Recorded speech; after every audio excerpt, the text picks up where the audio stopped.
Hey guys, Billy Davidson here with Davidson Pressure Washing and Painting. We're actually in Hattiesburg, Mississippi today. I want to show you a bunch of stuff that we're doing on this very large commercial project. So it might be a little bit of a long video, but we're going to show you a bunch of different things that we power washing, some things you need to look out for if you're doing this type of power washing. Also some striping. We're going to talk about that. We're not showing that in this video, but we're going to talk about it because we got a phase 1 on this project. Then we're going home, which is about 2.5-3 hours away, and then we're coming back several days later to do phase 2 when that's ready to do. This is a facility that's going to be opening up. They're in transition ownerships, that sort of thing. So we came in and got this job. We get some of these jobs through our parking lot striping marketing. So if you're looking to add more power washing and our parking lot striping, please check out the BillyDavidsonVIP.com. The All-Pro Parking Lot Striping course goes over a lot of our marketing techniques. It's very effective the way I do it at almost zero cost, So you'll see some of that in the All-Pro Parking Lot Striping course if you're a member already. So bear with the video. It's going to be a little bit long. We're going to do a lot of talking about different surfaces that we're power washing, how we're getting things ready for the parking lot striping. We're going to show you something very unique towards the end of the video. So grab a cup of coffee, get some cold drink, whatever your thing is, sit down and get ready to watch this video.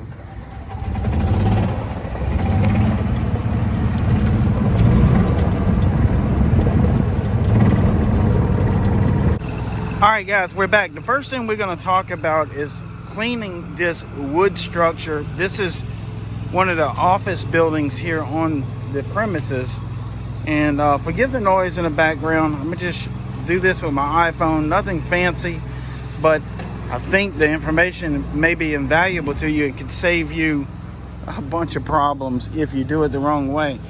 So first of all, we're going to talk about what are we looking at here. Now I don't know if it's picking up. Yep, it's picking up on camera pretty good. We have this this wood building is stained wood. I'm not exactly sure what type of wood it is. Let's get a little bit closer. It's some type of wood siding. It could be pine. I'm not sure. I doubt it's cypress. Whatever it is, it doesn't really matter for the topic of cleaning it. But you see this discoloration down at the bottom of it. That is due to the sun just beating on it and rainwater coming off of the roof and splattering back.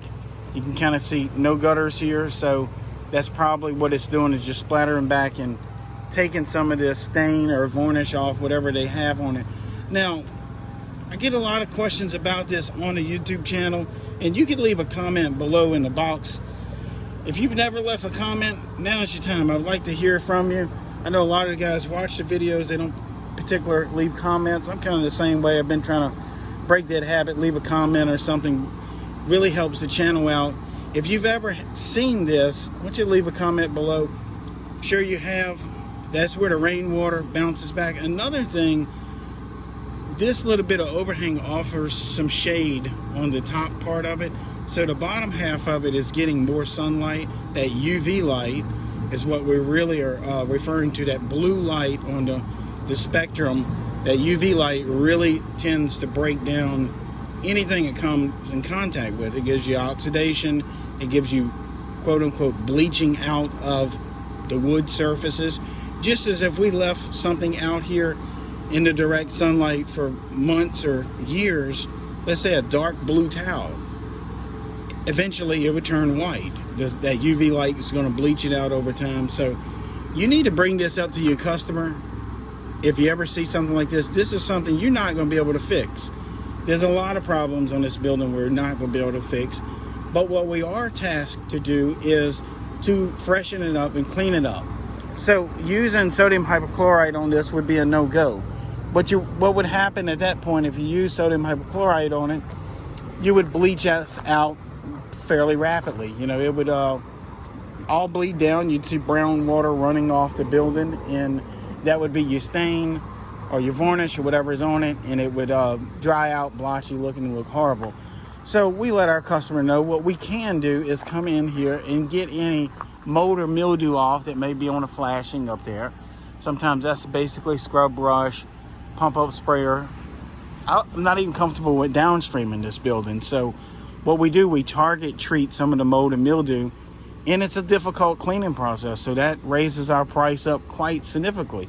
If I can come in here and just, you know, throw a 2 or 3% sodium hypochlorite on it, I could have done this building in, I don't know, an hour and a half, all 4 sides of it. But this building took us all day because we can't use our normal cleaning solution. So, well, what I will do is downstream, or either use a pump up sprayer, just some surfactant, and that kind of helps pull down some of the spider webs, breaks up some of the dirt divers nests. And even at that point, you want to be careful. You don't want to use a surfactant that is a degreaser.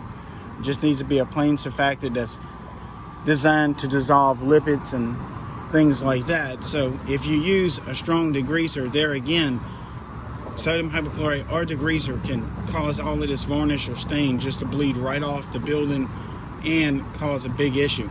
So use a little bit of soap solution, kind of get the dust off of it, freshen it up. These little overhangs, you can go ahead and hit that with a little SH, but there again, you have to be extremely careful not to get any splatters on this building. So there again, you have to use your discretion if you're going to use some SH on that.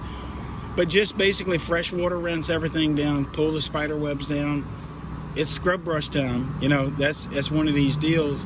Scrub brushes on long handles, just to kind of get things dressed up. Again, we're not going to make it look new again.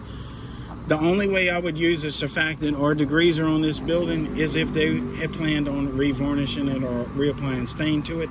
That's not the case on this project as of right now. They may do that at some point in the future, but as far as right now, they're not going to do it, so we don't want to risk running any damages on it. Another thing I want to show you around these air conditioners, guys, we did clean this up. Now, you want to be careful if you don't have a high flow machine. That means you're using pressure tips to clean some of these pads up. You want to be really careful, especially back here near the service where the electricity comes in. You don't want to be blowing no 2,000 and 3,000 pounds of high pressure into these systems. So be very selective. If you got to come in with the white tip or whatever, be very selective and lower that pressure down. It'll still clean the concrete. You may have to spend a little more time on it, but you're not going to risk blowing out some of these circuit boards. We don't want that to happen. And I've seen it happen before. So it is very doable to come in here at high pressure and start blowing units. And I don't know what these units are, 3,000, 6,000. Now, you might have $10,000 worth of stuff sitting right here. I'm not interested in buying that stuff or making an insurance claim. Again, on the windows, kind of rinse them down. If you got to use a scrub brush, drag some spider webs down, dirt divers nests, wasp nests, that sort of thing. And also, this little pad here, you don't want to push a ton of water back under the door. So get right on top of it, use your angles, get that water away from it. And then also make sure you cover any outlets, because this building's not occupied right now. If we blow a circuit, I don't know what all that circuit feeds on the inside, so, you know, I could pop a circuit and then something be going, the refrigerator is going rotten on the inside, who knows? So we're not going to do all that. So hang tight, we're going to show you a bunch of other stuff. Like I said, this video might get a little bit long, but I think it's going to be very helpful. If you're liking it so far, please hit that like button. It really helps it out. I get to see how many likes we get on the channel. Each video motivates me to put some more content out if we get a bunch of likes. Guys, anyway, hang tight. We're going to show you a bunch of more stuff. All right, guys, these metal buildings right here, you've seen me do a ton of them on the channel, and I'm going to keep doing them because I love doing metal buildings. It pays so good. This building right here is thousands of dollars to clean, and it's going to take us like 4 hours to clean it, front, back, all 4 sides. We have to hop up there and drag some debris out the gutters. That's going to be a quick fix. That's no big deal. We're going to do that last thing, just bag it up and before we roll out. But again, you don't want to put a really extremely hot mix on this. This thing is hot to the touch. I mean, you can almost toast a piece of bread on it. So if you spray this with a really hot mix, sodium hypochlorite or surfactant, you're gonna cloud it up. It's not gonna look all that great. Another thing, you don't want to use a lot of pressure on it because you can remove the oxidation. And guess what? This thing is facing straight to the west, so it has that evening sun on it. And like I said, it is extremely hot. So low pressure application on this, and a mild soap solution, sodium hypochlorite solution, you know, anywhere between that 2 and 4%.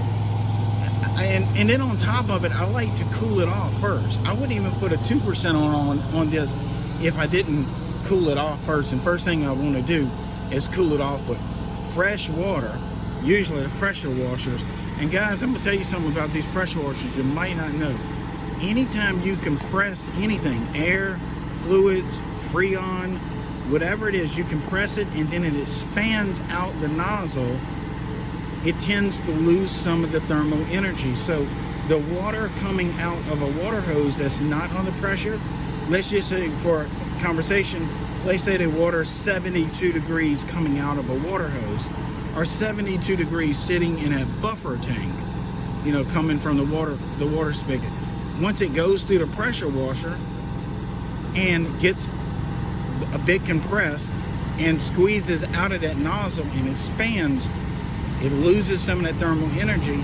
And down there at the end of that nozzle, the temperature is quite lower than what's in the buffer tank. Sometimes even 10 to 15 degrees lower. So using the pressure washer to cool off some of these surfaces is really effective. And basically what you want to do is use a ball valve, kind of choke down, maybe even a white tip, but there again, you're standing 8-10 feet away from it and just misting that cool water onto this building, cooling it off, taking some of the thermal energy out of this building from evaporation. So we got a little bit of a thermal thing going on there, but this building be cooled off because of the cool water touching it and then evaporating and drawing out some of that thermal energy. And you really need to touch the building before you apply your soap solution. If you can feel heat coming from it, then you need to reapply some fresh water to it and get it to cool off. A lot of guys want to know, does that affect your sodium hypochlorite? And yes, it does. Pre-wetting does affect your sodium hypochlorite some, but that gives you an opportunity to let your customer know you might have to do 2 applications of sodium hypochlorite to get this to work properly. One thing I want to mention, we're not going to show you everything in here right now, but in a little while we're going to walk in here, we're going to be cleaning this out, and I'm going to show you a bunch of nice little nuances about cleaning these shops out and how you can make a ton of money doing it. There's going to be a bunch of striping here, so we're going to talk about that a little bit towards the end of the video, but hang tight, I've got to show you something else real quick first.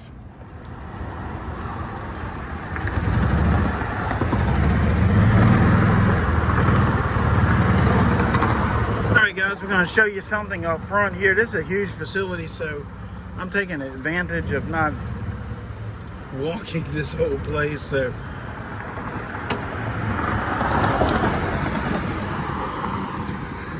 this is the front of the facility. I'm going to roll in a couple pictures here in a minute of what we did on this blacktop. We needed to clean this blacktop up. It was incredibly dirty.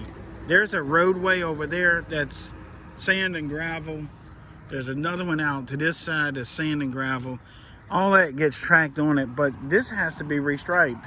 As you see, there's no parking lines. I don't think there ever was any, to be honest with you. Got a couple of handicap signs there. That's completely out of ADA. So we're going to be restriping, well, not restriping, we're going to stripe this, but we're going to do a new layout on it here in the next few days, a week or so. We're going to come back and do it. This is how I landed this job, is through the striping. The striping really is a phenomenal way to make a lot of money just by itself. But then you get some of these jobs where the parking lot's too dirty to be restriped. So I'm gonna roll a couple pictures in right here. That's what you see, where how dirty this is. We blew this off, can't surface clean it, that sort of thing. It pays a lot more money than surface cleaning regular concrete because you got to blow all this stuff off. And oftentimes shovel some of this stuff out, wheelbarrow off, have a vacuum come in if one's available. There's tons of stuff that you have to do to clean blacktop when it gets really bad. The reason why it gets really bad is because this is really coarse compared to concrete. This holds a lot of dirt. I mean, every little crack, all the little pores in the blacktop holds a tremendous amount. Compared to this, is much of a tighter finish on it. So this is much easier. Concrete is much easier to clean than blacktop, and it's gonna make a difference. If you ever do a blacktop parking lot, you need to know how to charge for it. We talk about that also in the All Pro Striping course. So that being said, you can make a lot of money cleaning this blacktop. This thing was nasty. We blew most of it out to there, and there was a little ledge that we blew some of it right there in the grass. But it was basically rocks, mud. When that stuff gets wet, it's heavier to move, that sort of thing. You can try blowers with it, but guys, if you're using a blower, you're not gonna be able to get all of it off, and you really need to wear a respirator and ear protection. You need to have your eyes protected, but the ear protection is not for the noise as much, it's just for these particles getting into your ear canal. It can definitely cause a lot of issues. These fine particles that we're blowing off of this blacktop, silica sand molecules, there's some salt in here, and that stuff will get right into your ear canals and cause some fluid behind your eardrum, sinus cavity infections, that sort of thing. So if you're going to use a blower on it, you have to have eye protection. You don't need to be breathing all this in. And believe it or not, even though it's wet, you get those fine particles becoming airborne that can be ingested into your lungs, cause a bunch of issues if you got bronchitis or asthma or something. So I don't really care to do it. So, that being said, I've always tend to either have a vacuum truck or either just wet clean it. And that's basically the way we've done it for years. And we let our customers know we're not coming out here with these big blowers and stirring up, huge dust devils is what would happen. So we're not interested in doing that. And then also it's not all that effective, because you're still going to have to come back and do something else to it to be able to put stripes in. Now, if that's all you're doing and you're not really restriping or doing a new layout, maybe you could blow it off and it would be okay. But to lay paint on this ground, this has to be clean. Not only that, we got to pop chalk lines all in here and along those pallets over there. So this is a major striping job right here by itself. There's going to be parking in here. There's some no parking zones. There's a loading zone. This is going to be 2 or 3 days. Layout, stripe, several thousands of dollars. Of course, we're out of town. We're staying in hotels, so there's travel expenses are built into it. So cleaning this blacktop, Denny had no one around here that could do it. I think this could be definitely a good service you can add to your SEO. And if you're on Google My Business, cleaning blacktop, asphalt would be some good verbiage to put in there. And then also make sure you check out the All Pro Parking Lot Striping course under our marketing information, under there how we market our business. Cleaning this blacktop was a task. It took us approximately 10 hours to do it. So, I made hundreds of dollars per hour doing it. But of course, you got to have some really good sized machines, or either Siamese kitting. You use a Siamese kit to put a lot of flow together. We did clean the storefront. That was pretty straightforward. You can see this metal under here. Again, you got the same wood problems here. You don't want to put SH on this wood, this metal in here. We just used some surfactant, came in here, got a bunch of spider webs off, rinsed all this down. We're not spot-free rinsing the windows, but they came out pretty good. I always like to touch them, run my hand across the frames when I'm done, touch the windows. Sometimes there's a bit of a hydrostatic charge between these particles and this glass, and that hydrostatic charge is really difficult to break. So sometimes you have to use a lot of flow, low pressure, maybe even some scrub brushes, kind of just agitate it, get those frames cleaned up really nice. It makes everything look better. It feels better out here. The ground feels better. It's not all grimy under your shoes. And guys, believe it or not, it smells better. Getting all that dirt out of here, all that you know, I don't know even how to, it was just muck in here.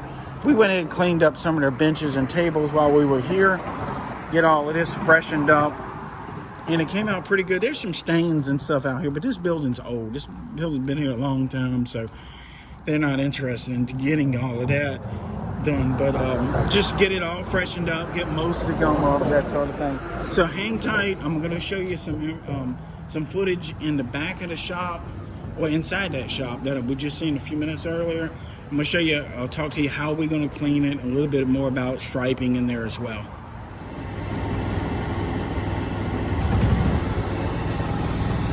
All right, guys, I want to show you inside this shop here. God, it is hot out here. Man, it's coming in and just into the shade is such a relief. So this shop, what you're seeing from that wall there, all the way to that wall, that's only a third of it. Of course, you seen the outside of it earlier. You know how big it is. We got to clean this shop out. There's some stuff going on in here that we can't do right now. So that's where we're talking about phase 2 of this project. We're going to come in here, surface clean this entire shop, degrease it, rinse it all out, use maybe some type of vacuum system or floor scrubber on it to kind of help get some of that water out, squeegee in it, that sort of thing. You're probably going to splatter on some of the doors, on the walls, so all that's going to have to be rinsed off. We have to really worry about the electricity in here. Probably going to have the service disconnected for 1/3 of it at a time, and get all this cleaned out. And then at that point, it's got to dry for a period of time. There's actually some offices in there, so we may have to do a little bit of sandbagging or putting something in there where we're not going to have water encroaching into an office space. So this is going to be a major undertaking in and of itself, cleaning these shops out. This side right here, this is going to probably take 2 days to do for the whole shop, so we can probably get this section done and at least half of another section. Sometimes I like to, if I got 3 of these sections in here, I'll try to knock out both or 2 sections in one day, and then on that second day have an easier day, because we're going to be probably whipped pretty good at that point, and then have a shorter day and do that last section. So again, coming in with surface cleaners, degreaser, debris, all this debris, if there's any debris left over from the demolition that they're doing in here, taking out some shelving and stuff, we're gonna have to pick it up, because sometimes we might be the only one here. This, like I said earlier, this place is in transition to owner, so there's normally not a staff here. So we're gonna be tasked with, if there's cardboard on the ground, we got to pick it up. We might have to sweep this before we surface clean it or blow it out. But then you don't want to blow it out sometimes if there's a bunch of little screws and fasteners in here, because you blow all that stuff out in the drive lane. So that being said, it's going to be a task. I'm not exactly sure how we're going to approach it. I'm still studying it. I've done a bunch of these. This one is unique, as they all are. They're a bit unique. This pays really good money, guys. I promise you. You need to go after cleaning out some of these shops, car dealerships, warehouses. I mean, this could be done in the wintertime. You could stripe this in the wintertime even. You could do it in the rain usually. If it's storming outside, we can work in here. These pay a lot of money. Oftentimes they have what we call a shop manager or something. Those guys are really trying to do their best to keep these shops clean, but it's difficult. They got daily operations going on, things that they need to do, you know, all of that. So also OSHA regulates some of this stuff. You know, it's important to the property owner, the owner of the building, to keep this clean for OSHA regulations. You can't have grease on the floor. Someone slips and fall and you can have a disaster on your hand. So keeping these shops clean, sometimes we come in twice a year and clean shops out. Usually we clean them during the Christmas holidays, between Thanksgiving and Christmas, or Thanksgiving and New Year's per se. We'll have windows of opportunity where they have weekends down, maybe an extended weekend, like you need about a 4-day weekend to come in and wash this thing and stripe it. Now, once we get this all clean and extremely thoroughly bone dry, we have to make sure it's bone dry before we start restriping these lines. Also, we're going to acid etch some of these lines just to make sure we are getting a good surface for our parking lot paint to stick. This is a very particular type of paint. Of course, we go over all of that in the striping course.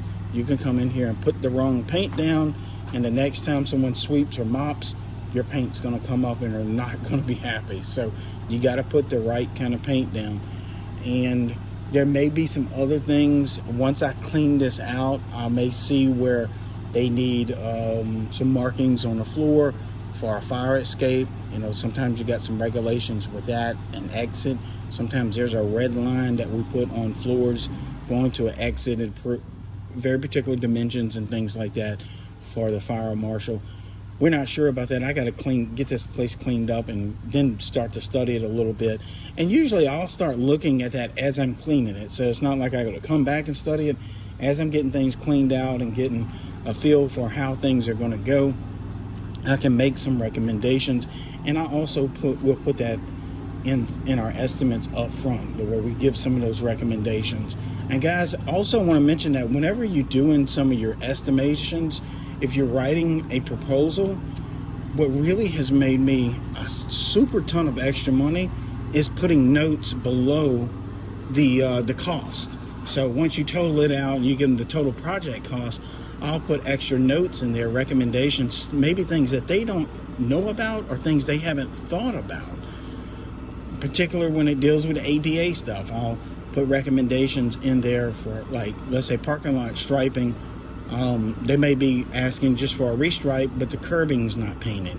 I'll put recommendations in there for curbing painting and then a price, that sort of thing. And that's an upsell.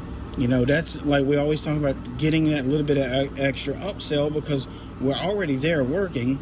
We already got the crew mobilized, the equipment, trucks and trailers, equipment, all that stuff out there. We might as well grab an upsell that might be worth $1,000 or $2,000. I know on house washing, $100 upsell is pretty cool. A $200 or $300 upsell is a great day. When it comes to striping, you can 10 times those numbers. An upsell in striping is $1,000, $2,000, $3,000, sometimes $4,000 upsell. So the numbers with striping usually is 10 times. If you've been power washing, you know how much you make per hour with that. With striping, upsells are usually tenfold. The price of striping's tenfold versus pressure washing, like an hourly rate. So there's times I make $1,000 to $1,500 per hour striping. You know, sometimes when I'm pressure washing, I make $150 to $200 an hour washing. You know how that is on like Mrs. Jones's house. So striping is 10x all of that. Now that being said, it takes a little bit of know-how to get in here and do this stuff. We teach this. It's, you know, it's something that you deserve to learn if you're interested in doing this. You're really upping your game. You're upping your value to your customer base. You're not just going in and washing the house, which there's nothing wrong with that. Well, I love washing the house. It's low key. It's quick money. Mrs. Jones usually pays right at the end of the job. But you come in and take a little bit more responsibility. You come in with a bit more of a technical skill set, doing, like I'm talking about, acid etching some of this stuff, power washing all this out, dealing with, now you get some more responsibility. I'm not going to kid you about that, no joke. You have a little bit more of a burden on you, but guys, it's 10x the money. And I love the burden. I thrive under a little bit of pressure. I don't want to be completely stressed out, but having a little pressure on me, you know, if I go wash Miss Jones' house, clean her roof, clean her sidewalks, whatever, I'm not even thinking about that usually. It's just like repetition, habit, whatever, you know. But when I'm coming in here, I'm thinking about this. I'm engaged in it. These are my thoughts, you know. I'm planning for it, pen and paper, have a meeting with the crew before, and I love it, man. It's 10x what you would pay for power washing. So I don't want to get off on any big rants like I just did, but again, we're going to come in here and clean this out, restripe it, freshen it up, and then they'll be ready to wide open to take in units to do repairs on it, and so they can get their business up and running as they want. So guys, anyway, this is a bit long video, but I had a lot of stuff to show you. I was real excited about making a video. I've been trying to make a video for the last couple of days, but I've been super busy. So I finally got a chance, 10, 15, 20 minutes to break away from Apex and Big Chris, I might have to run back over there and take over for a little bit, get them a break. But I want to show y'all some of that. Again, here's a bunch of electrical stuff, so you know what I mean, man. This is a little bit more sophisticated than going to wash someone's driveway, but you can make a lot of money washing this, striping these lines. Guys, it's out there. Anyway, if you like this video, please hit that like button. I'm counting on you. Really appreciate it. Make sure you hit that subscribe button. If you haven't, my analytics show that about 40 or 50% of the people that watch the videos do not subscribe. I really appreciate y'all subscribing. Also, we have an upcoming giveaway, so make sure you subscribe for that. As soon as I get some time, I'm going to be announcing that on the channel, so y'all stay tuned for that. I'm going to go catch up with Apex and Big Chris, get back out in this baking heat, and it was a good little chat with y'all guys. So I hope y'all have a good one, and again, I'll see y'all in the next video.